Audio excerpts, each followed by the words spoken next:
Dream Tower Media presents The Literary Wonder and Adventure Show, hosted by Robert Zoltan, with Edgar the Raven. Howdy do.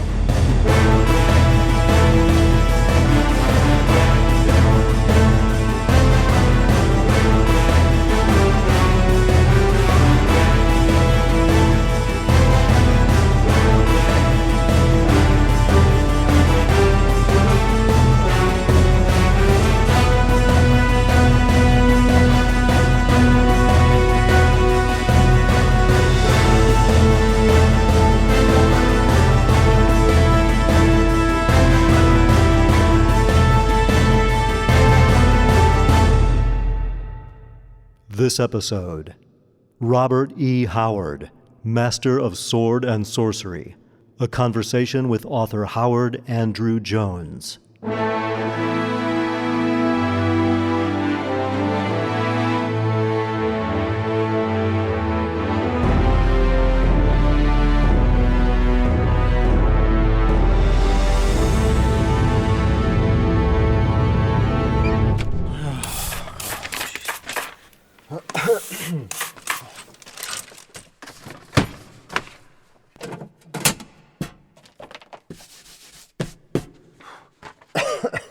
Oh, how did this get so dirty? Edgar, we are not going to be ready in time for our guest. Flashing red light. It's showtime. What? Already? What time is it? Oh, well, hi, folks. Welcome to the Dream Tower. I'm Robert Zoltan here with Edgar the Raven. Battle stations. Sorry, but we are running way behind. Our special guest, Howard Andrew Jones, is due any minute, and the place is a mess. There's still so much to do. Uh-oh. It's spring cleaning time in the Dream Tower. Copyright alert. No, this is satire. It's protected by the... Look, Legal Eagle, I don't have time to get into this. Legal Raven. Actually, now that I think of it, I think you're an illegal raven. I don't have a license for you. Am I supposed to have a license for... Oh! Lost your marbles. Well, it was only a matter of time. Edgar, will you be a sweetheart and pick those up for me? Slave labor. Please, put them in that box in the corner. Oh, that cannot be Howard. What time is it? Oh, please, please, please let it be a Jehovah's Witness. Oh, I never thought I'd hear myself saying that. Let's check the peephole. Wow. Big guy. Big sword. Wonder what he wants.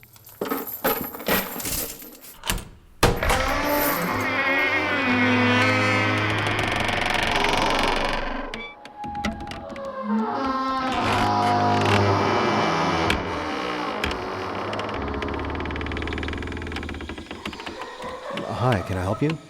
I'm looking for a standard. A standard? You mean to live by, or... A symbol. Part of a shield. Two snakes. Facing each other. Two snakes facing each other? I don't know. Watch a political debate. I'm sorry. I don't have time for this. Have a nice day. Wait! Would you like to hear the riddle of steel? Hello? Riddle of steel? Riddle of Steel. Sounds like a Batman episode. Wow, it's quite a jungle out there. Quite a jungle in here. Edgar, chase those dust bunnies out of here. Okay, just a few more boxes. Finish sweeping. Or vacuuming. Oh, I better clean under the couch.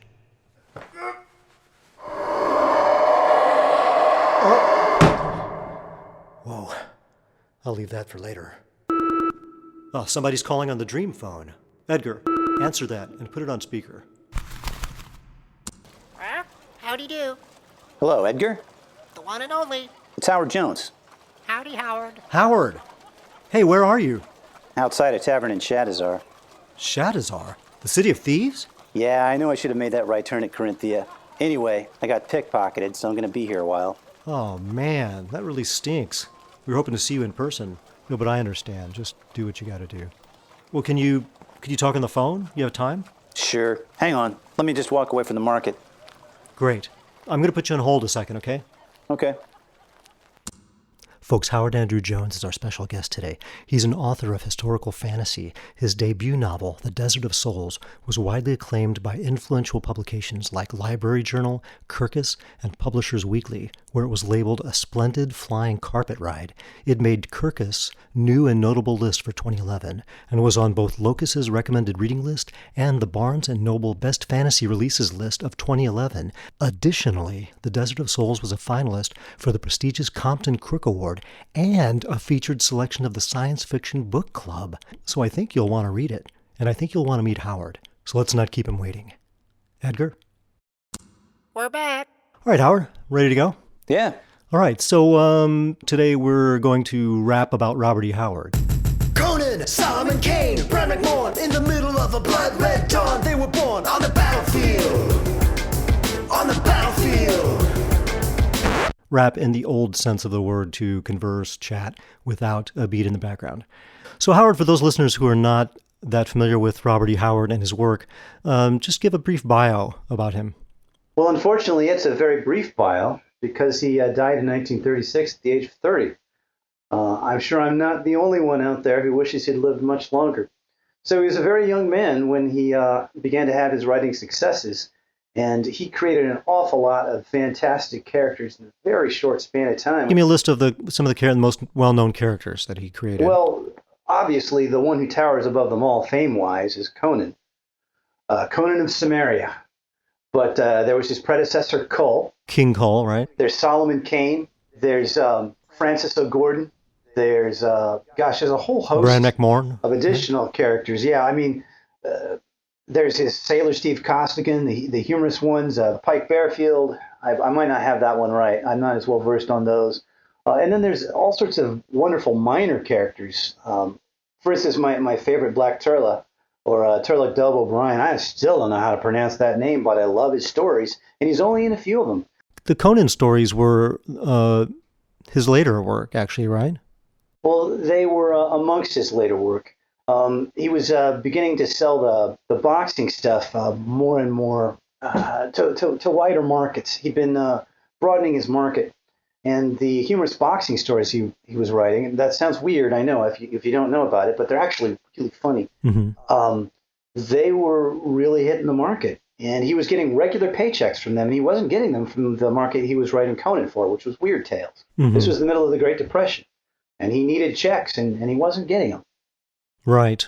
He needed money. His mother was ill a lot. His mother had tuberculosis, yeah. He grew up in Texas.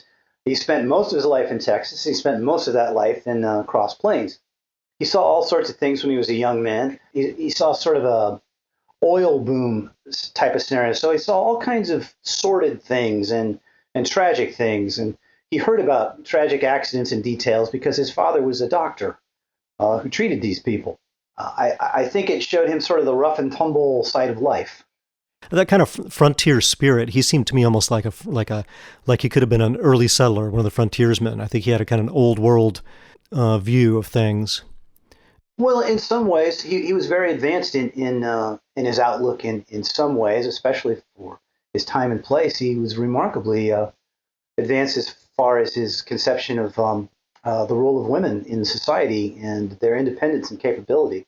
As a matter of fact, speaking of characters I wish he'd written more of, he tried to create a series starring a swordswoman, and it just didn't sell. He wrote 2 stories, and boy, she's a real go-getter. She's the main character. She's not in trouble. She's the one she's the skilled one leading the charge. You know, right? This was Dark Agnes, mm-hmm. But unfortunately, they didn't sell. And he needed to earn money to put food on his table. So right. He wrote 2.5 stories of Dark Agnes, and that was it.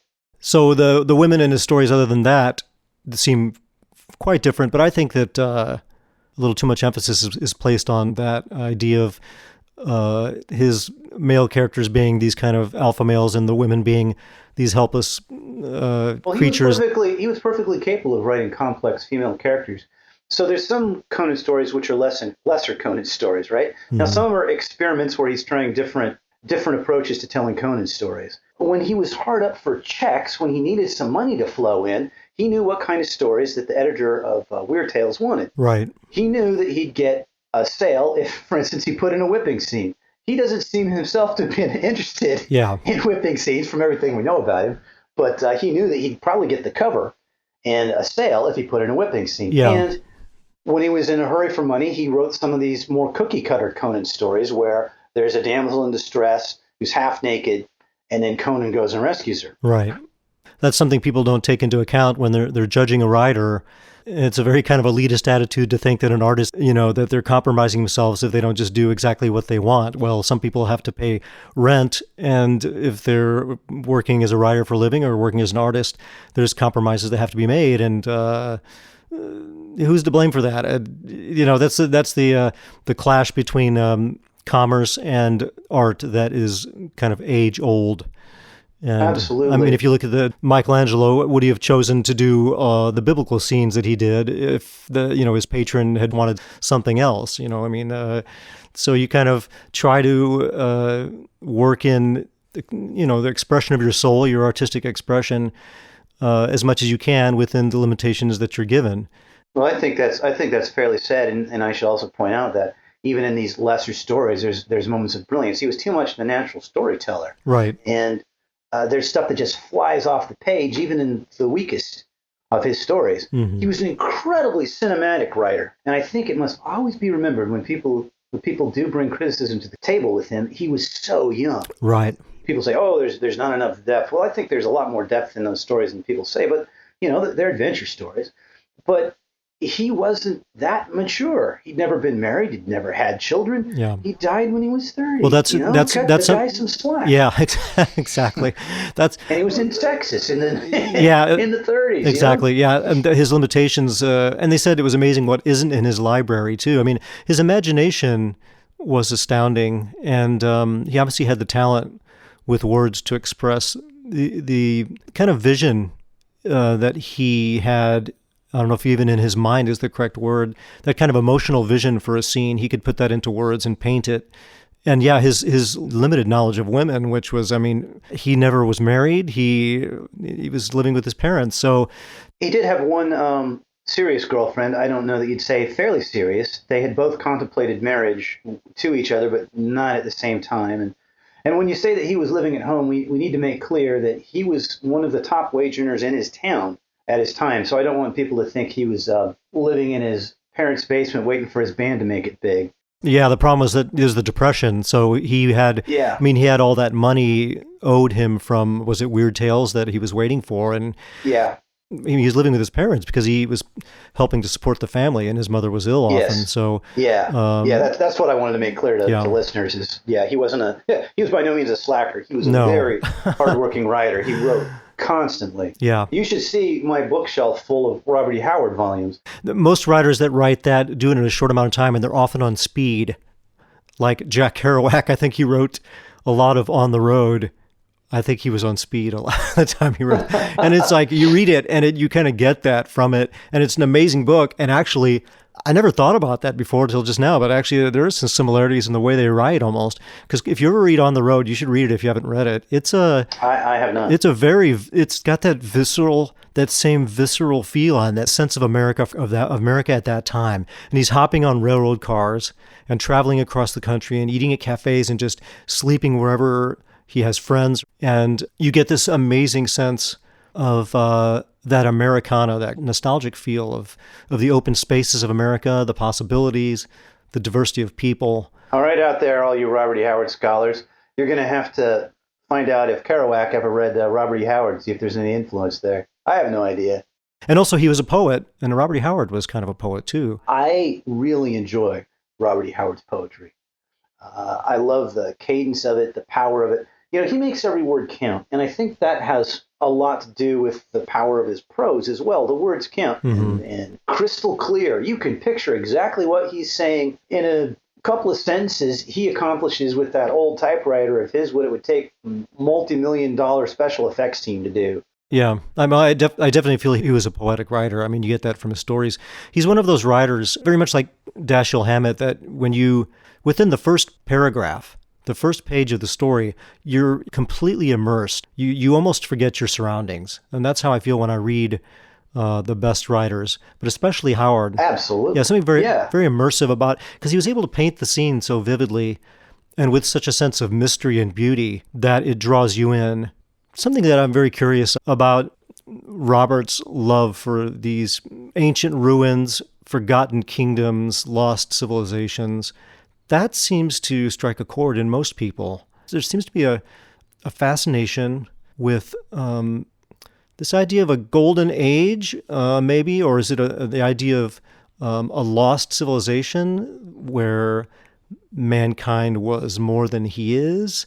For you as a writer, because that's influenced you as a writer, obviously, what do you think the fascination is of this of fabled realms, forgotten kingdoms, a lost I don't know. age? It's interesting as you're phrasing the question. I feel sort of the pull, the Mm-hmm. lure of the unknown, and the desire to ferret out ancient secrets and lost tomes. Right. I feel the pull for it, but I'm not sure I could. It feels like instinct. I'm not sure I can articulate exactly why there's a pull to do that. Instinct. Yeah, I mean, Assyrian ruins or dark caves where there might be a tomb and Egyptian monuments. Why are we so fascinated with those? I don't know. Well, The are we sense- are we looking for ourselves? I mean, that sounds almost corny, but are we looking for ourselves? Are we looking for who we are, who humanity is? And it's the same. If you go into the future, it is the search for alien intelligence. It's the same thing. The desire for the alien civilization you come upon on a planet that's towering spires with this unknown technology, or a future civilization that where we've overcome all these things and we become more than human. Well, the looking backwards is looking for the same thing. And what does time mean at all? Time's only relative to us, to someone in the far future. Something in future and past are different. So future and past have no meaning. So you said instinct. What I would think of is that we're searching for meaning. But it just seems like such a prevalent thing in all of this literature, and people don't really talk about that. And that came into my mind before we were going to have this conversation. yeah, I don't know. I've always been fascinated in ancient history, though, from a very young age, and maybe that's part of the reason I find myself so drawn to Robert E. Howard. And he was one of the best at that, and one of the main. I mean, many writers wrote that kind of thing, and before Howard, He brought this cinematic pacing, and most of those who came before him do not have cinematic pacing, at least not consistently. The only exception that I really find is Harold Lamb, one of my very favorite writers as well. well, of course, Edgar Rice Burroughs. Yes, Um, yes. but I would say that Burroughs was one of those forerunners. I mean, Ryan Harvey and I talked about that The Princess of Mars starts out, the first third or so is very much almost like that Victorian adventure, more like She or Lost Horizon or something like that. And then Right. and then the pace picks up and he almost discovers the modern adventure. You read The Three Musketeers, it's pretty fast paced too. I mean, it's very much a serial. It's just Yeah. one thing after another's happening to one of the Musketeers. It's like a soap opera. True. It's like an adventure And soap I don't opera. I don't mean to knock Dumas or Burroughs. While Howard has some familiar themes, his stories are different, and I don't know. I enjoy him more than most of those other guys. Him and Harold Lamb are amongst my very favorite writers. Lee Brackett, Harold Lamb. So keep in mind that Harold Lamb was a big influence upon Robert E. Howard. Robert E. Howard loved Harold Lamb. One of the things I loved about Lamb when I stumbled upon his stories of this wandering Cossack, it reminded me, I'd read Liber by that point, it reminded me a little bit of Fafhrd the Grey Mouser's wandering, because he goes to all these amazing places and sees these kings who are betrayed and encounters lost tombs and crosses swords and has to live by his wit. And there's frequent surprise endings. They're just glorious stories. I devoted years to getting that guy back into print. Briefly aside, what book would you suggest that you edited those books? Which one would you suggest people read? I love Wolf at the Steps. I hear some people saying, especially my friend Deuce Richardson, a Robert E. Howard scholar. He says, oh, he prefers the third one. He thinks that reads more like Robert E. Howard. But I got to tell you, I love the first Wolf of the Steps. Those are some of my favorite adventure stories ever. All the places that character goes, the secret history of the sword he's carrying around. It's just great stuff. What about C.L. Moore, Catherine Moore? Well, I like C.L. Moore. I actually like her quite a lot, but only in small doses. Yeah, talking about the same story. She would write the same story over and over, and I found it kind of. I mean, The Jirel of Jory stories are wonderful, except for Black God's Shadow, which I think is not a good story. I think she was trying to write a sequel to Black God's Kiss, which is a masterpiece to me. But she only wrote like 5 stories, I think. But, And they're all fairly similar, yeah. And the same with the Northwest Smith stories felt fairly similar too. but she has what's similar in her stories is not what happens. It's kind of her approach to writing and the dreamlike emotion of it, and that Yes. ironically is Yes, yeah, absolutely. and ironically that's her strength as the writer, because when you read those, maybe a man could write like that, but not likely. Like they come off incredibly sensual and such a complex emotional makeup. I mean, I just read like Hell's Guard. Those are amazing stories. Hell's Guard is an amazing story. Black God's Kiss is an astonishing story. The end of it is stunning, is literally breathtaking. And she accomplishes something that's very complex. She's not having Jirel fight her way out of a situation. She's dealing with very complex emotions with Jirel. And I just recently read Jirel Meets Magic. And I didn't remember liking it that much. I remember the first time I read it, I was like, it sounds kind of like she's imitating Michael Moorcock. And then this is the first time I ever read her. And then I realized that she wrote the story 30 years before Michael Moorcock ever wrote an Elric story. Right. And I was astonished. But when I read it the second time, it actually caused me almost like a little anxiety. She's plunged into this bizarre thing when she's in the metaphysical, emotional battle with the sorceress that's really stressful. She's able to describe horrific emotions in a way that I've never read anyone. And that's the difference in her stories. They're not about action. It's probably been 7 or 8 years since I've read any Jarrell. So Read the Conan stories and then read the Jirel stories, and they're so different, and yet they both have such a wonderful, colorful magic to the stories. Some of Howard's stories are extremely violent, not compared to nowadays. They'd be typical or not even that violent.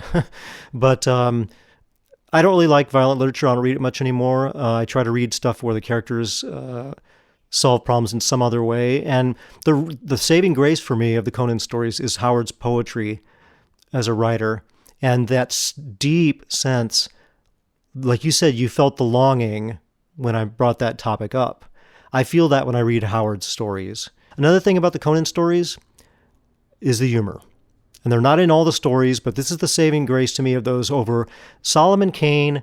I like the stories, but they're just unrelentingly grim. And when they made that movie, which is okay except for the horrible digital effects of the demon at the ending, that Solomon Kane movie, even though they changed it, I thought it was kind of fair to the spirit of Solomon Kane. And the problem with the movie was it was just unrelentingly grim and not fun to watch. I was sort of irritated that once again they were giving an origin story to a Robert E. Howard character. Right. Yes.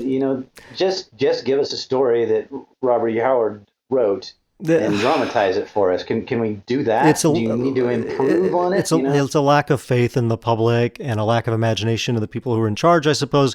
And of course, they did it with Conan too. And yeah, well, why do they feel it necessary to do that? When they made the first James Bond movie with Sean Connery, did he get an origin story? No. Here's this kick butt 00 agent on a mission. There's the mission. That's all we need. We just need Solomon Kane in the middle of whatever he's doing. You can't really call them missions, I guess. Missions of vengeance. Or here's Conan on his latest escapade doing what he does. Yeah, well, this is, again, last time Scott and I talked about this, and Sword and Sorcery, to me, the draw for me is this idea that they're just ordinary characters. They may have extraordinary abilities, but they're just going through life and trying to survive, or they're trying to pay their rent or something. And it's not this huge, they're trying to become king. And even Conan does become a king. He doesn't mean to, I don't think. It's like an accident. So that's what's really interesting. And Hollywood always has to create some giant epic arc. And the epicness can happen without involving royalty, first of all. Let me just say that. Well, yeah. I mean, Conan's out. He's bored, and he goes out to see the world. He's not out to find the 7 sacred gems to unite with the lost crown so he can wear it and become king. Yes, no, because his father his father passed on his sword. It's got to be this contrived soap opera-esque plot. What gets lost, or what do you have to try to retain? And that's what I just said, the poetry, the humor. What has to be retained is the best aspects of the writer. But I think what they do is they take the subject matter. Right. The reason they don't work is because you're just taking the surface of something. I like the fact that he rescued a naked dancing girl. I'm going to have him do that too. Whereas most of the best stories, that's not what they're about. Right. You Well, know, exactly. That's what I'm saying. Yeah, it's like, well, there's I, the girl, Lost City, and that's you have a Conan story. Well, no, you don't. no, you really don't. Going back to humor, which is something I think is not talked about much with Howard. That again, that saving grace for many of the Conan stories. Some of my favorite memories are the humorous parts. The question is, why was Conan so much more popular than the other characters? And I think the humor is one of the things. There's no humor in King Cole. There's no humor in Solomon Kane. I don't remember any humor to Bran McMorn. They're all just unrelentingly grim. And people point to this as like, this is the thing Howard is so great at, these grim stories, the barbarian. But when I read Conan, I don't get that. I get the joie de vivre. I get a character who's what gigantic melancholies and gigantic mirth. That's how he described him. I get a character that's got a lust for life. Yeah, there's an element of joie de vivre, but there's still a brooding background, right? Conan wants to drink now while he is young before someone comes to snuff out the candles. Yeah. But he is also amused, right? He also has a sense of humor. It's not like he's running around playing practical jokes. Well, that's the thing. He has a sense of humor. The other characters don't. Yeah, he's amused with himself. He's amused with the situations he finds himself in. He's amused by civilization and its oddities. Yeah. Howard himself perhaps started to develop a sense of humor about himself because when anyone's writing a character, I mean, you're a writer, you tend to invest who you are in that character and try to understand who you are by creating these characters. And to me, Howard probably took himself extremely seriously when he was writing that early stuff. And as he was writing Conan, he probably loosened up a little bit and started to have a sense of humor about himself. Because that, to me, is what comes out through the writing, is a writer who has a sense of humor about himself. You have to have a sense of humor about yourself to have a sense of humor. You have to have a sense of humor about yourself, right? Yeah, I think to be a fully realized human being, you have to have a sense of humor about yourself. Yeah. And Robert E. Howard had a great a great deal of humor. He was very good at it. Conan seems, and he does seem like a real character to me, even though perhaps he's unbelievable in ways, but he does seem full. He has a broad range of emotions. Yeah, he really does. People give him short shrift. The stories get analyzed by people who don't seem to appreciate some of the depth that is there. Yeah, well, and you used the word sophisticated, and I thought, oh, there's going to be some people who are chuckling. Oh, Conan's sophisticated? Well, yeah, they're adventure stories, but there's more going on there. There has to be, or why else would they still be popular? There were lots of other adventure stories written at the same time, and most of those aren't being reread anymore. Now, sometimes that means that a great story's been overlooked. I could easily cough up a whole bunch of great stories that were overlooked, but Howard was consistently writing great stuff. Mm-hmm. There are pieces of music that are very simple, and that's the hardest thing to do. Sure. But yeah, I think the real problem is just simply that he was writing for a certain market and he was having to make money, and there's nothing wrong with that. And if his stories have any failing or shortcoming, it's the speed at which sometimes they were written and for the audience, the market they were written for and the purpose they were written. Same thing with Fritz Leiber. Fritz Leiber's like, he wrote for 70 years, and Leiber to me he's probably my favorite writer of all time, but he's got some stinkers. Because he wrote for like 70 years and he was writing for all these different publications at different times of his life and for different reasons. Writers that back then, especially who were professional, were selling to magazines all the time. You're going to see their bad work too, because if the magazine bought it, it's the editor's job not to buy it if it's not good. If they bought it, the writer, they're going to be happy to take the money because they're making a living. It's a little different nowadays, People don't see most of our bad work. It's a fake kind, and I think that maybe that's not good. There's this kind of, and it's very American though, isn't it? It's the surface of things, the illusion of success is such a problem in America to me. It stops so much. It prevents happiness. It prevents people from feeling a community and camaraderie because they're hiding a huge part of themselves as a human being, and that's the development of what you do and the flaws, and that's what being a human being is. But instead, what's shown is the finished, polished picture, and exactly, and the success and all the work behind it, and the struggle and the mistakes aren't really shown, and so we miss that. But with the writers that wrote all that time and were getting published all the time, we get to see maybe not their worst work, but mediocre work definitely, or lesser work. Yeah, absolutely. And of course, some of the stuff that's now published of Robert E. Howard's, you might not ever wanted to have seen published. Yes, I agree completely with that. But it's all we have, sadly. Right. But getting back, get back to the humor thing. I just wanted to touch on that once more. A couple of my favorite scenes from the Conan stories is one where he he goes back to the woman who tried to have him killed, and he throws her off the balcony into the mud puddle. Yeah. That just is just on because it's so beautiful because it's this woman getting what she deserves and yet showing Conan's sense of chivalry that he would not kill, or really harm someone who is so inferior to him, in strength. Not Right. because she's inferior because she's a woman, but because he could have killed her or whatever. But he has a code of chivalry. He's not a savage. He's a barbarian. Two different things. And Right. He's got a barbarian's code. he kills her boyfriend, and then he throws her in the mud. And it's just but it's a wonderful scene and extremely funny. And also the other scene is in Black Colossus That's a good with one. the sorcerer that comes back to life from ancient times. When the princess picks him to lead her army, and all he is like a grunt Yeah. in the Yeah. army, and he's a troublemaker and a rabble rouser, and just through that superstitious choosing the first man on the street that I think the god Mithra told her to do, and it's Conan. So he's sitting there, she's got him behind that curtain, and she brings in all her generals. He's gnawing on that beef bone. Yeah, right? she pulls the curtain aside. This is your new commander. He's got his feet up on the table, gnawing a huge beef bone, and just looks at him with his face all covered in grease and just this big grin on his face. And it's just hilarious. Yeah. The reaction of the generals and stuff. Oh, Yeah. just priceless to me. So we talked about a little bit about, it's not the show isn't about answers; it's about questions. And I wish we could delve further into it. I'm not quite sure how to because it's such a mystery of this of fabled realms, forgotten kingdoms, a lost age. Well, I think maybe we all long for the new and the different, even though we also get homesick. We all long for new experiences and new wisdom, and yet we want a cave with our favorite stuff in it too. It's almost like a child. The happiest time often we remember back in our lives was when we were, say, with our parents, with our mother. We felt safe, but we were able to go out and play, and we felt like we were free. Right. But our parents were watching over us, and we want that home base to return to. Right. Some of your questions lead me to think, I haven't thought about that in a long time. Why am I driven to do what I do? And I've always felt a burning need to tell stories. I'm usually, even if I'm out working on the horse fence like I was doing earlier today, I'm usually at some level thinking about a story. I don't know why, but it's there. And at some point I've just stopped questioning. Maybe that's wrong of me. And it's just that's who I am. That's what I do.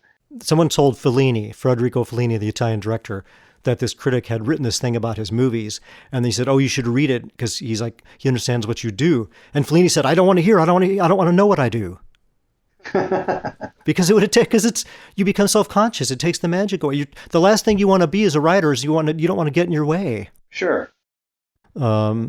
Remember the first kind of adventure book or fantasy book that you read? Well, yeah, I can tell you the first Sword and Sorcery I read. The first Sword and Sorcery I read, and it blew me away, was Swords Against Death, which I still hold to be Fritz Leiber's best Lankmar collection. Mm-hmm. Yeah. And then I went from there to, I think, shortly thereafter, I got a hold of the Chronicles of Amber by Roger Zelazny, which, man, that just blew the doors off for me. I read that in junior high, and I was never the same.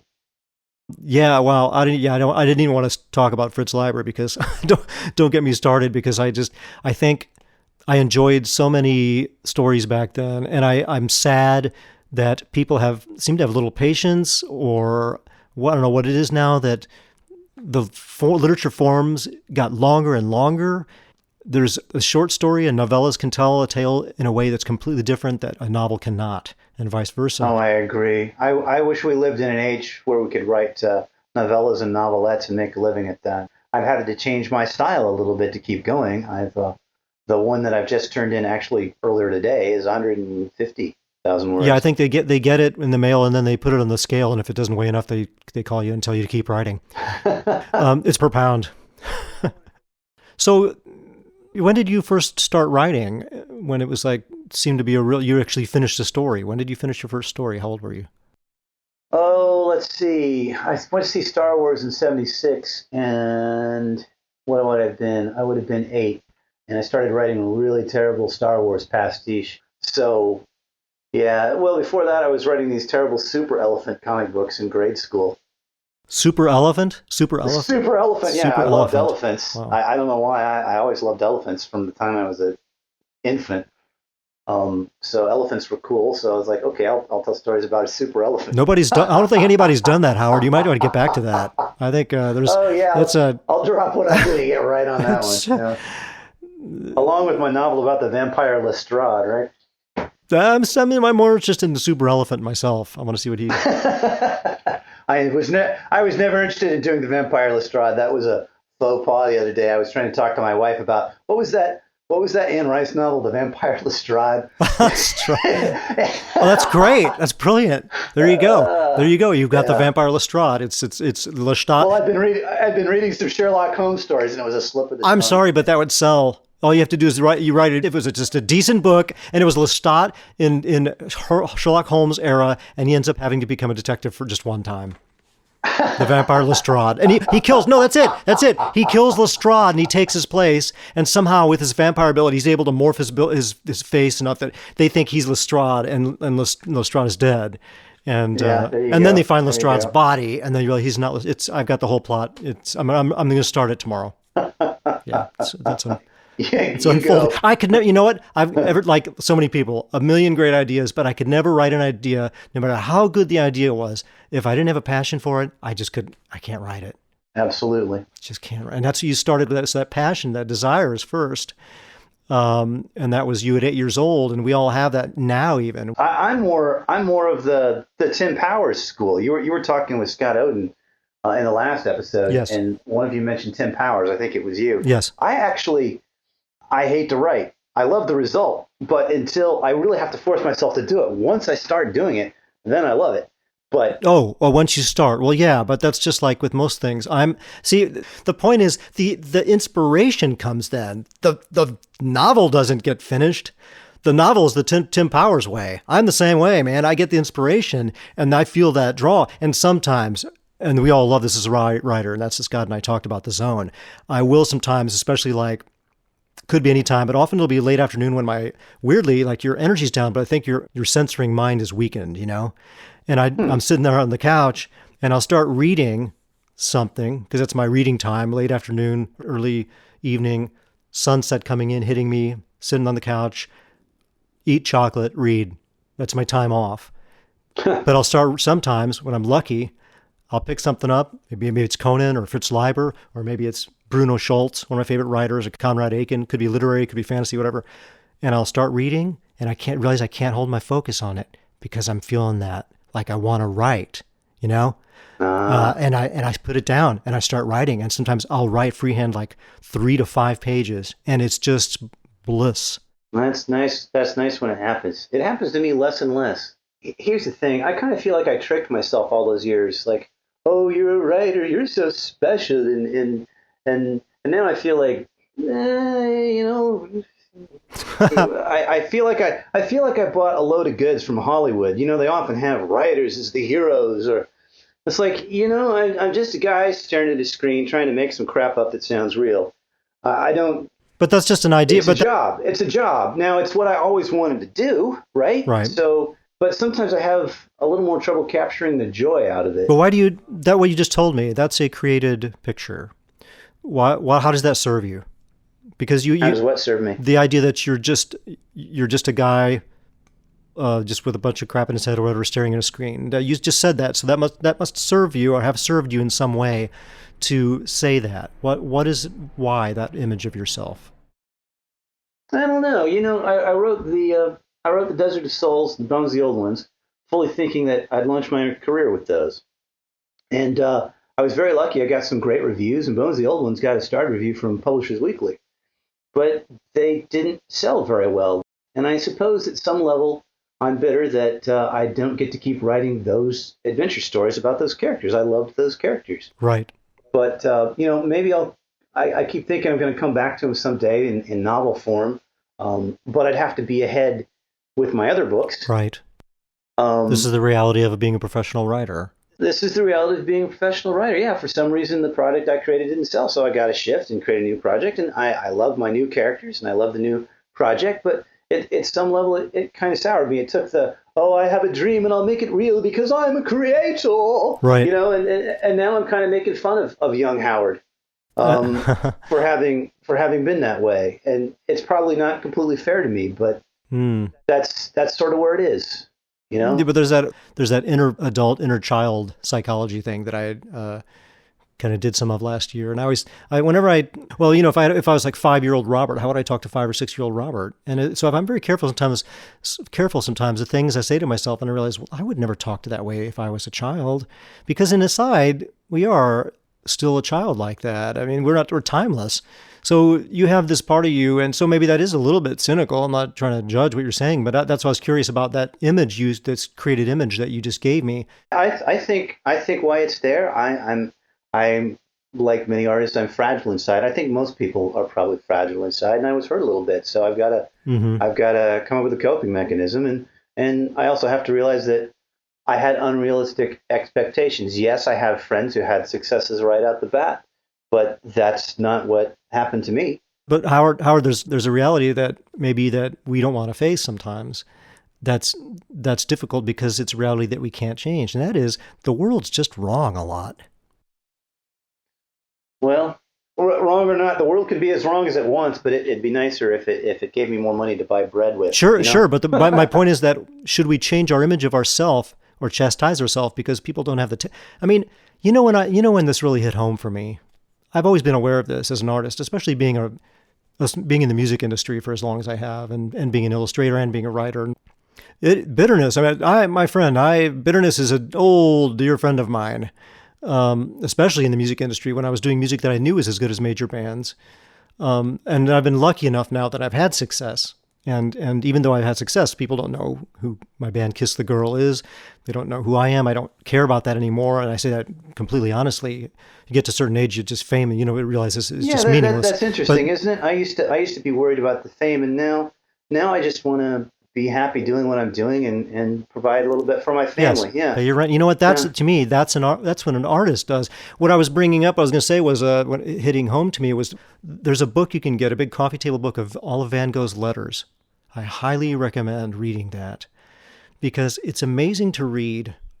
I bet it's crushing. It's both inspiring and sad, but it is just as inspiring for some reason.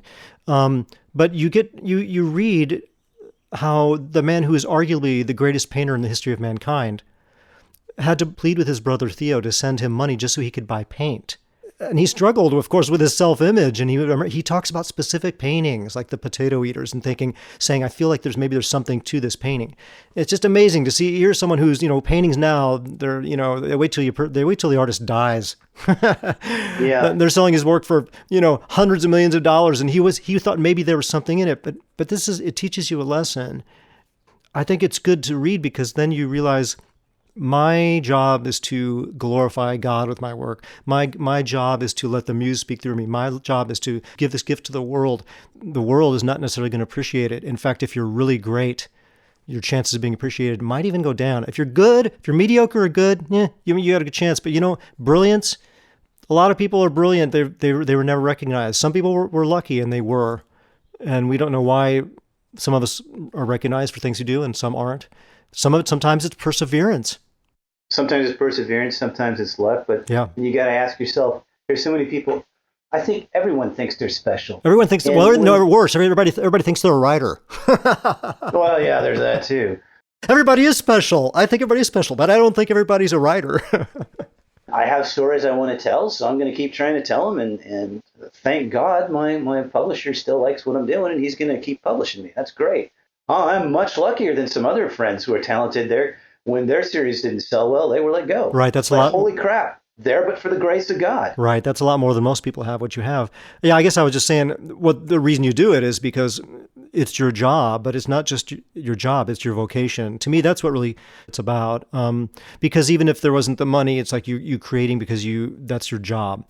And it's not like you said, it's not romanticized. I just love to create. No one even needs to pay me. And that to me is especially the thing that I'm vehemently against. And as a musician, as a songwriter and composer, I saw my money just disappear, so that sales are almost non-existent. And yet I've had, at one time in a 3-month period, over 50,000 plays on internet radio, and I made royalties of $2.96 from that.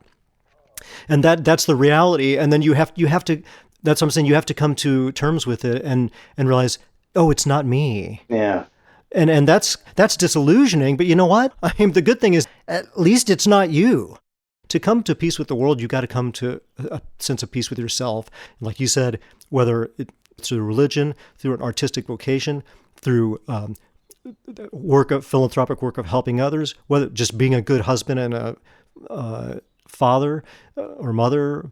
But we, as human beings, we have multiple roles, but we have to find what we know we should be doing and do that. And as an artist, I think, you keep going, and you don't just keep going. You have to keep going with integrity. That's a hard thing. And we all reach points of bitterness, but all it does is sap our strength and undermine us. And a long time I've been an artist in various ways, and it's hard. It's hard in every way, but it's also joyful, and to me, it is beautiful, and it is a magical thing, an inspiring thing. But what do the monks do? They get up every day and they're working in their garden, and they make beer, and they pray on their knees. It's like it's a practice. It's a spiritual practice. Just because something's utilitarian or takes getting your hands dirty does not mean it's not transcendent. In fact, maybe that's when it is transcendent. And so when you made this, to me, cynical statement about you're just this guy, Ray Bradbury was just this guy. And I remember seeing a picture of him when he was really heavy set and older, going to the refrigerator, cutting a few slices of cheese, opening another big, tall can of beer, and going back to his typewriter. And he's in those boxer shorts. And he was like, pretty old at that point, though he was still able to walk. And I'm looking at him like, God, he's got the life. But, he wasn't thinking. He just, all his life, one thing I admire about Bradbury, I love his writing, but the way he felt about it. He was lucky. Bradbury was blessed. He was lucky to have success and the talent and the accomplishment. But you know what? It still was hard. And he was devoted to it like he was a servant of it, And what I think, that humility is our saving grace. That humility will save us. Whether it's that humility, whether it's before God, before the source, as Scott and I talked about, the source of all, being, of our own super subconscious self, higher self, or just, if you don't believe in anything, human being. This is what a human being is, and this is the glory of a human being, is this dignity of working in the garden, and so I feel that being an artist is a beautiful thing. I simply don't feel it's any less beautiful to be a gardener. And I think that we have to if we can bring this, and you're right, that egoic romanticizing who we are, what we are, it's almost a narcissistic thing. And you're posing, I'm the writer, and I've got the cigarette in my hand, and I'm brooding over the typewriter. I don't want to brood. Well, yeah, that's the guy I don't want to be anymore. And I think at some level, that's what I thought it was about. And, right. Thank God reality kicked me a little. I wish it hadn't kicked quite as hard, but sometimes it could have kicked me even harder. So it's reality's trying to kick you before you walk off the cliff. So I was like that. I wanted to be Bono. I wanted to be U2, and I tried forever to have a band. And there's a joke in San Francisco. Musicians used to run into each other, and they had been in Kiss the Girl at some point, because I went through so many people trying to find that magic combination. And then it came down to just me and my partner, Jamison Durr. And I realized the band had gotten in the way for like 5 years. It had just gotten in our way. I wasn't Bono. I wasn't supposed to be touring like U2. It wasn't what I wanted. And so the weird thing is, you gotta, to be a true great artist, which is amazing that Howard was as great a writer. That's a special talent, because he couldn't have known himself that well. Yeah. That's very young. I'm 53 years old. And I'm still trying to understand how to live. And to be that age and writing with such confidence, it's remarkable. But I just want to encourage you, Howard, I'm going to go ahead and just challenge you, I guess, and kind of be a little authoritative or maybe a little arrogant about it. Challenge you to, rethink, not that I'm sure your self-image is fine, but just rethink that idea of who you are as a writer. And I think The Dozen of Souls is a great book, and I think that The Gathering of Ravens by Scott Oden that's coming out is a great book. To write a book that's good, where I actually care about the characters as I did about your characters, where I cared about the story, I believed what was going on, I didn't feel at any point like I was reading this writer's writing, you know what I'm saying? Yeah. Well, thank you for that. Thank you for that. Suspension of disbelief, very hard to achieve. I think you're right. Probably best to leave off the Howard Andrew Jones that was wearing the frilly shirt with the, whatever, what's the, like the poets would wear the big blousey shirt, and the quill in your hand and you've got your hand on your brow, and the raven on your shoulder. Hey! Oh, sorry, Edgar. Because if our ego is in the way and we're self-conscious when writing, or we think, I'm going to write the best thing ever, it's almost always crap. The time when you write well is when you're like a child and you're out playing and you've forgotten what time it is. Huh. So I'll just stop that there. And of course, the favorite time, like I said, I'm on the couch and the sunset's coming in, hitting my book, and it reminds me of when I was in high school and I was laying on the leather couch in the family room and the sunset was coming in and that amber golden light was hitting my Elric book I was reading. And that, that trigger of that same going full circle back to the lost civilizations, the ancient ruins, the golden age, this time before, an age undreamed of, as Robert E. Howard called it. Yeah. Those places, it's the same, that light hitting that smell of the paper and the sunset light hitting my page when I'm reading the story and summertime, it's the same place to me. I believe this is a real place. And when I say real place, I don't mean geographical location, but I do mean a real place, a real space, a real state of bliss, of connection. Well, I think that's a wonderful place to try and find. And I guess it waxes and wanes. Sometimes it's easier for me to get to than others. And lately it hasn't been as easy to find. Mm-hmm. So I had to find another project that I loved that I could work on, and maybe it would be more appealing to modern audiences. And that is what?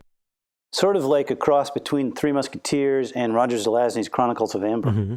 And I tell you, I got to find a better description, because I think a lot of modern readers don't remember Roger Zelazny or the Chronicles of Amber, which is a shame. Yeah. But it's the Chronicles of Amber is about all these sort of semi-immortals with these tremendous gifts who are fighting and scheming against each other. It's easy. You just tell them it's just like Game of Thrones. Well, yeah, it's like Game of Thrones crossed with Charlie's Angels. Yeah. There you go. That whatever the people need to hear, or whatever the publishers need to hear, whoever needs to hear, tell them what they want to hear, and then they can read the book and they can figure out it's not that. Well, I tell you what, I believe in heroes. I really do. I guess I like people who stand up and do the right thing even when no one is watching. Right. They may be flawed and they may have troubles, but they have a code of honor, and that's what my guys are about. Mm-hmm. I love all kinds of fiction where that isn't the case, and I'm not knocking it or dark fantasy, but for some reason when I'm writing, the core of my being, I want to tell stories about heroes who are coming through and making last stands and risking it all for what they believe in, standing up. And so I want more stories like that, because I don't think we get enough of them anymore. I agree. We as artists do have to have some discrimination, deciding for ourselves what we think is good art, not good art, what we think is lifting the human race up and what's shoving it down a dark little hole. And there's a lot of stuff that does the latter. And I strongly feel the same as you. And I am drawn to the same kind of characters. I am equally kind of repelled by the saccharine heroes and heroines, where the victory is too easy, the hero is too strong, the hero is too good. A human being cannot relate to that kind of person.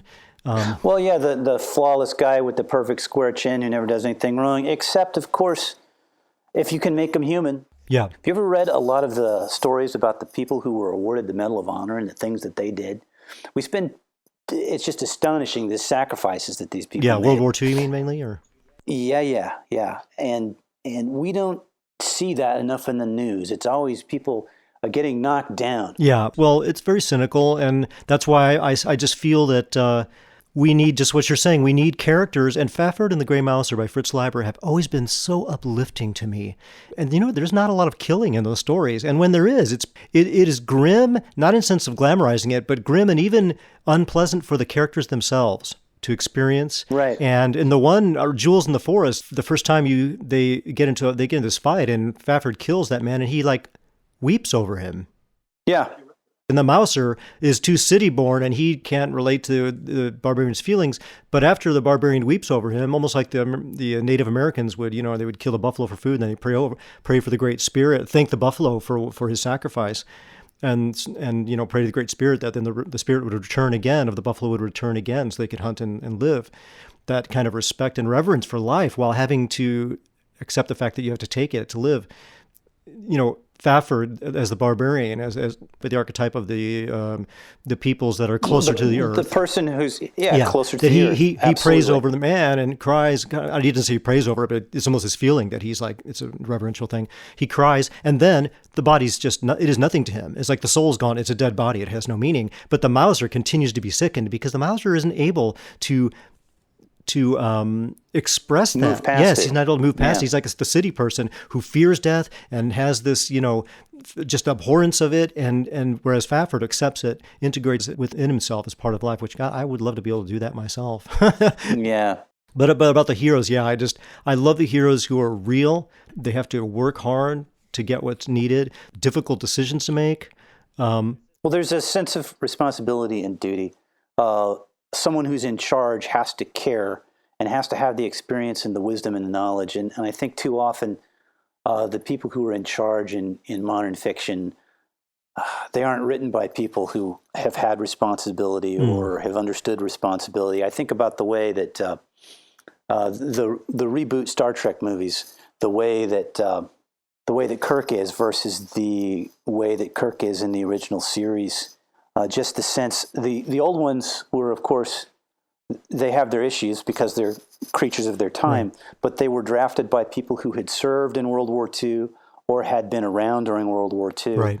And then you see Shatner's presence when he loses a security guard. Even in one of the really lame episodes, he's visibly distraught because he takes it upon himself to feel responsibility for that. Yeah. Even when he has to take a life of anyone, even the bad guys, even a Klingon or something, it's a tremendous decision that leaves him feeling bad. Yeah, that cost of life. Yeah, And you look at the modern depiction; they were happy when they had to kill the terrible Romulan leader. Mm-hmm. They were perfectly happy to knock him off at the end of that first movie.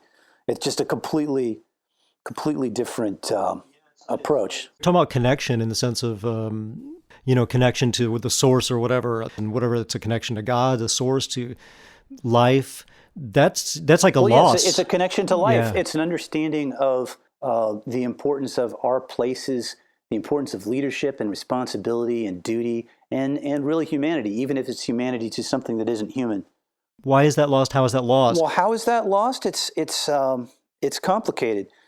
I think in the late 60s, early 70s, we began to get cynical because we saw our own government had been corrupt, or we got tired of fighting all the time as we had in the 60s. And so, God, it's time to be over, even though the fight really shouldn't have been done.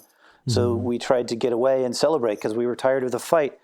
And then maybe the fight was not what we were told it was. I mean, that whole thing with Vietnam. Right, exactly. And so, you're like, they're kind of... Well, I wasn't talking about that fight. I was talking about the fight for rights. I see. Right. Yeah. Okay. No, different kind of thing. But you're right. The Vietnam fight wasn't what we were told about. So we became cynical. But then you come a point where you're so cynical about everything, you can no longer...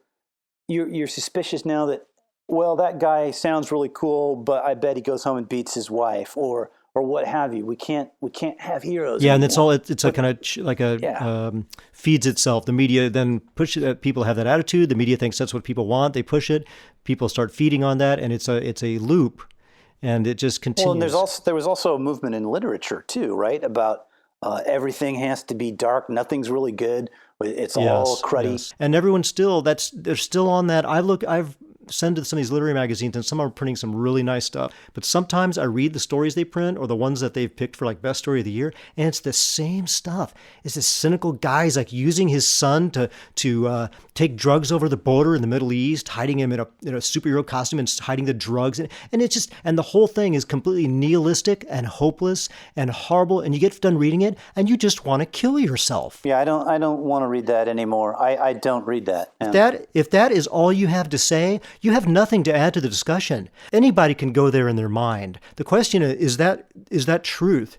That is the question. Is that truth? Humans are just fodder. They're like the Romulan commander or other. Life is just fodder. Anything is just an object in a video game to be shot or destroyed. Or is there something beneath it? Is there something deeper going on? To me, I believe there's something deeper going on. What we call the implicate order, as opposed to the external. There's something going on underneath the surface, like David Bohm, Einstein's protege. He talked about that implicate order, that there's so deep that reality is like a projection from a deeper meaning in some way. You've got to find some way to believe that life has value and meaning. If you don't, you're like a cell in the body, but you think you're actually a separate creature, and you're going around doing whatever you want, and you're causing all this damage. And, you can't enforce that with everyone because it becomes fascism then. But it's our responsibility as human beings to take up some kind of practice to improve ourselves, whether it's martial arts or religion or an artistic vocation or philanthropic work. I am a practitioner of martial arts. I've been so for many years, and it does help balance. I don't know about the philosophical pinnings, what I really feel about whether or not we have a purpose or if we need to create our own, but I do feel like I found one, or at least something that informs my fiction, and that is to try and present some people that I wouldn't mind being more like, and that hopefully readers can relate to, and they can say, I wouldn't mind trying to be more like that person because they're pretty cool. They've got a code of honor. They try to do the right thing, even if they've been messed up or if they've come through some really hard times.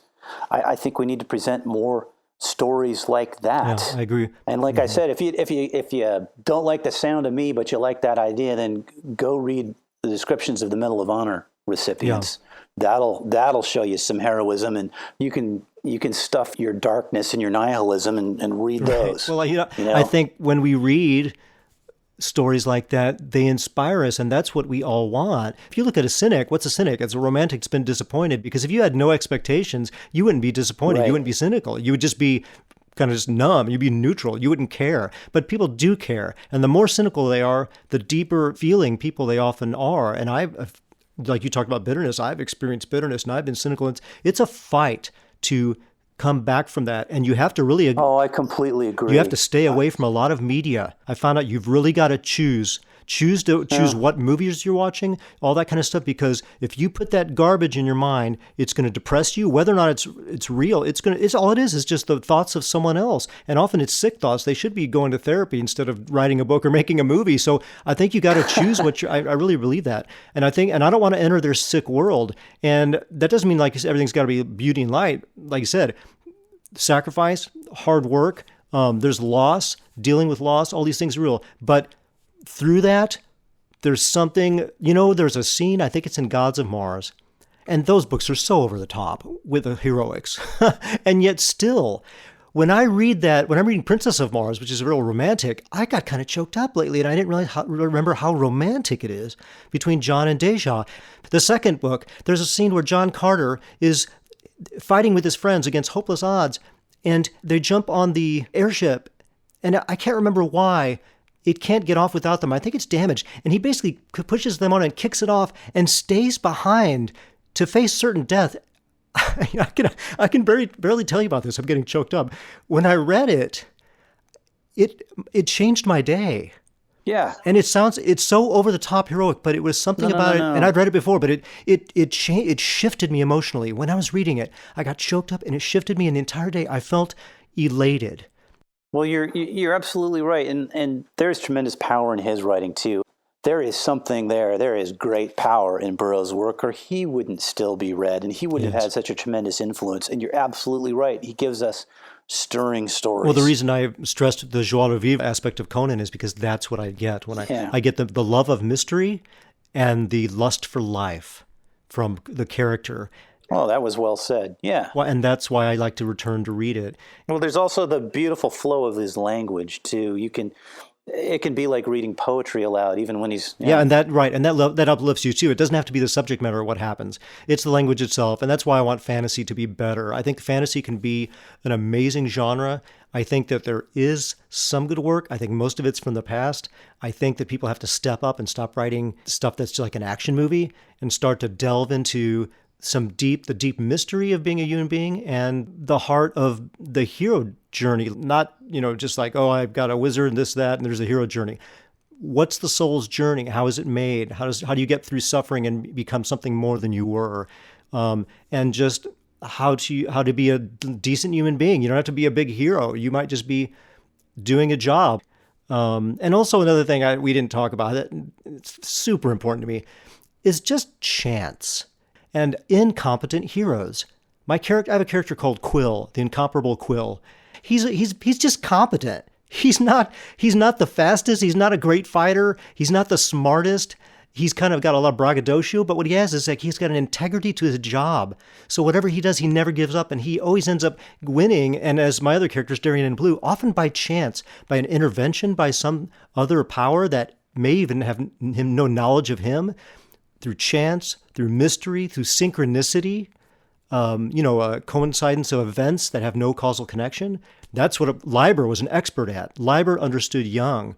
And Leiber's stories, and especially Fafhrd and the Grey Mouser, there are so many instances of mysterious synchronicity that are not explained, such as in When the Sea King is Away, when Fafhrd and the Mouser escape, if you remember that, and he's got the ship clenched between his teeth, the little toy ship, the model of the ship that the witch was whipping undersea. Right. And if you haven't read the story, maybe the listeners haven't read the story, read When the Sea King's Away by Fritz Leiber, the Fafhrd and Grey Mouser series. That's astonishing writing. He didn't try to explain it. He creates a sympathetic magic, and there's no explanation of what it means. He has many stories like that, and I emulate him in that as a writer. Well, I also like how in some of the earlier fiction, not everything has to be explained. Yes. There's too much of that anymore, where we get these long digressions about how everything works and blah, blah, blah. Well, that's reductionism. Yeah. It goes along with the scientific reductionism that I think was really a 20th century phenomenon. And I think due to quantum physics and things, I hope we're moving out of that worldview, because I think we were reducing everything. We were trying to take the mystery out of life. The Soviets went up into space, and the first thing they said, they're up there and they said, well, we're in space and God is not here. I mean, what an ignorant statement, okay, first of all. So just like they're going to reduce everything to constituent parts, and everything is just part of the physical universe. And if we don't have instruments that can measure it, it doesn't exist. That is cuckoo. And really, maybe we just don't have good enough instruments yet, right? Well, we don't even have senses. We don't even have senses to detect things that we would find out that we need instruments for. But the fantasy has suffered from this in the same way. And I haven't read much science fiction lately. There may be some good science fiction, but the science fiction suffered the same thing. After a while, it was like, oh, we have all the answers. Well, the old science fiction books were about wonder, like Dune and 2001. Those are like mystical, metaphysical fantasy books. Yeah. Stop explaining everything. I don't need the explanation of how the magical staff works. I think that stuff comes from gaming. So, but the point is, literature is of the imagination, and it should be more poetic, and there should be as little explained, in my opinion, as is necessary to get the story across. A lot of people fail to realize now, a lot of fantasy readers, that Dungeons and Dragons was set up in a way to emulate what had been found in literature. Right. Not to be, Not the other way around. Not the other way around. I think the problem with the over-explaining of things is that life isn't like that. We don't get those answers. Right. It just does not work like that. And that's why it's unsatisfying. It doesn't inspire me. I don't feel like I can pull anything from that. It's not even a good escape, because the escape I want is the fantastic mystery. To me, if I want to escape into something that explains everything, I can read a programming manual. But so we were talking about. So right now you finished the first book of this new series, and you're working on outlining the other two. I've got the second in fairly rough draft. I'm probably going to be tweaking some stuff, especially in the middle. Middles are often tricky, But yeah, I hope to get that around. The first one's called For the Killing of Kings, and I honestly don't know when it's going to be released. Okay. Until then, people can find, I mean, I would recommend them start with Desert of Souls. And I hope that you do write more of that. Well, Bones of the Old Ones actually got even better reviews than The Desert of Souls. And Bones of the Old Ones, until this one I've written just now, had remained my favorite book. I'm very proud of that book. So people could start with The Desert of Souls, and that and all your other books are available on Amazon, correct? That's correct. Yeah, including the 4 Pathfinders and Bones of the Old Ones and Desert of Souls. Bones of the Old Ones and Desert of Souls, and the short story collection is. So they just go to Amazon, type in Howard Andrew Jones, and they can find you there. Yeah, and you've got your blog link is there, right? I don't know if it is, but it's also easy to find. HowardAndrewJones.com. Yeah, I always enjoy your blogs. I especially enjoyed the rereadings and conversations that happened with Conan and the Fafhrd and Grey Mouser stories.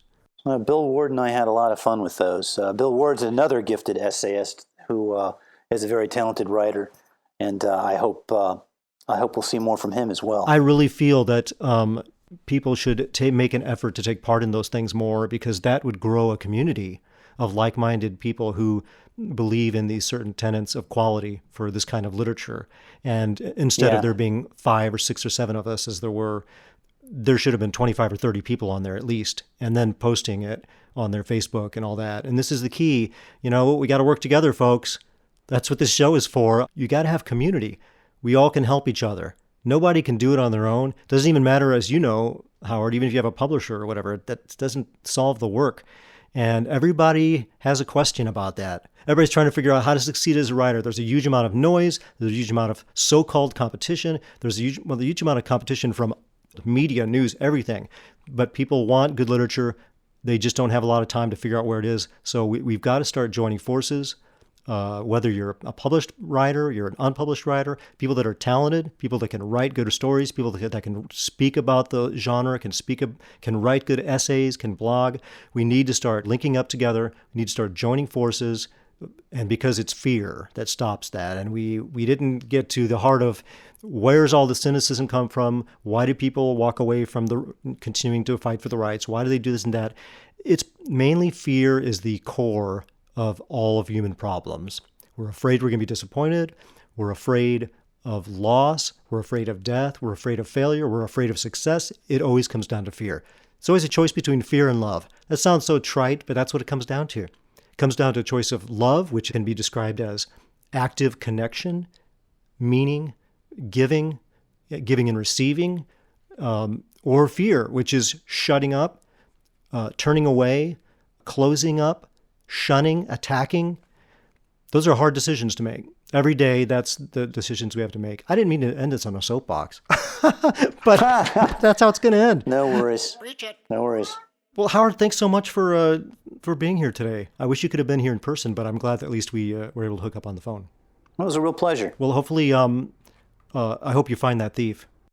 Oh, I will. I'm not going to leave Shadowzar until I do. Well, good, but be careful. I will. So, we'll talk soon. Bye for now. Yeah, look forward to it. Bye. Well, that went just fine and dandy, even if we did get caught with our pants down at the beginning. Rock. I don't wear pants. Yeah, don't remind me. And I've been feeling like we could be a bit more organized here lately. So yesterday I called a time management guy that was referred to me. He should be showing up soon. Now, Edgar, don't make any comments about his eccentric behavior or appearance. I've heard he's a little strange, but he's supposed to be the go-to guy for dealing with time. Oh, hey, maybe that's him. That would be good timing.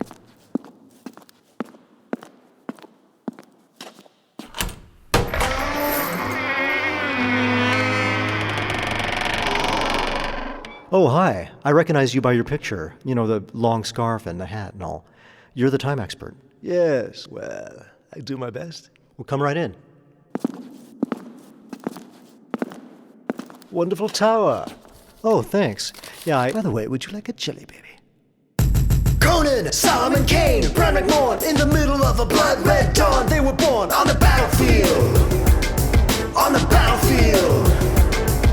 Hack, jab, parry, slash and stab. Kill the giant snake, make a quick snatch and grab. I'll take the girl, the gold, and the emerald cat there. Steal more scenes than William Shatner. Shatner. From the steamy hot jungles to the steep mountains cold, the swords mow their enemies down, young or old. Whether frontal assault or attacking unawares, they got more killer moves than a dozen Fred Astaires. On the battlefield, on the battlefield,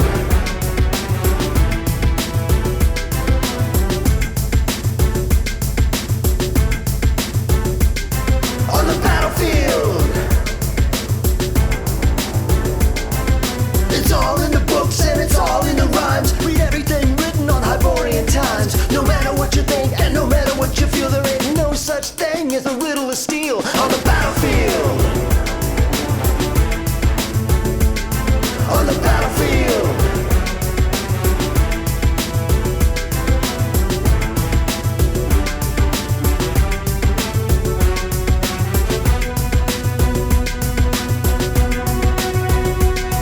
On the battlefield.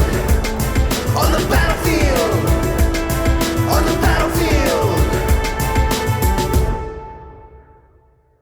Wait, would you like to hear the riddle of steel? Hello? Riddle of steel?